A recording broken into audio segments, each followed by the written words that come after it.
ट्रेनों में खाली रहने वाली सीटों का अधिकतम उपयोग करने के लिए रेल मंत्रालय ने कुछ नियमों और शर्तों के अधीन वातानुकूलित श्रेणी में रियायती किराया योजना शुरू करने का अधिकार जोनल रेलवे को सौंपने का फैसला किया है।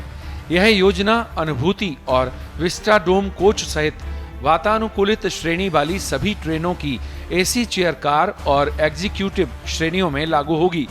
इसके तहत मूल किराए पर अधिकतम 25% तक छूट होगी।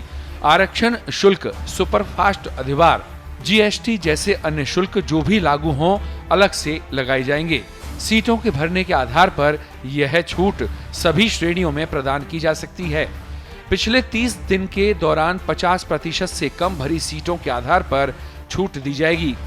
यह छूट यात्रा के पहले और अंतिम चरण या मध्यवर्ती खंडों या प्रस्थान स्थल से गंतव्य तक के लिए दी जा सकेगी, बशर्ते कि उस प्रस्थान स्थल से गंतव्य तक 50% से कम सीटें भरी हों।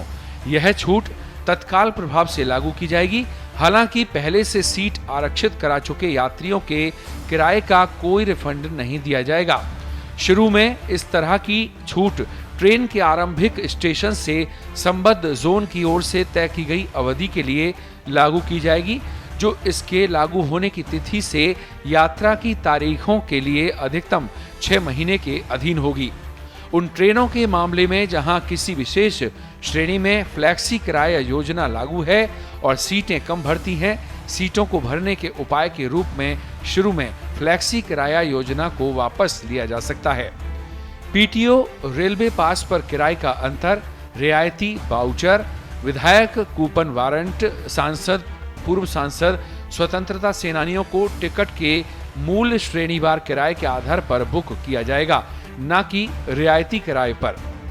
पश्चिम मध्य रेलवे के कोटा मंडल के सीनियर डीसीएम रोहित मालवीय ने बताया कि यदि यात्रा के शुरू से अंत तक छूट प्रदान की जाती है तो इन ट्रेनों में तय अवधि के लिए तत्काल कोटा निर्धारित नहीं किया जाएगा।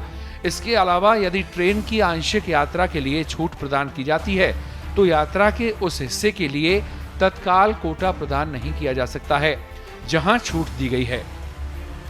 यह छूट पहले चार्ट की तैयारी तक और वर्तमान बुकिंग के दौरान बुक किए गए टिकटों के लिए होगी। ट्रेनों में टीटीई को भी यह छूट देने की अनुमति दी जा सकेगी। छूट की यह योजना अवकाश, त्योहार स्पेशल के रूप में चलाई जाने वाली विशेष ट्रेनों पर लागू नहीं होगी। इस योजना का प्रावधान अभी 1 वर्ष की अवधि तक लागू रहेगा। ब्यूरो रिपोर्ट, पत्रिका टीवी।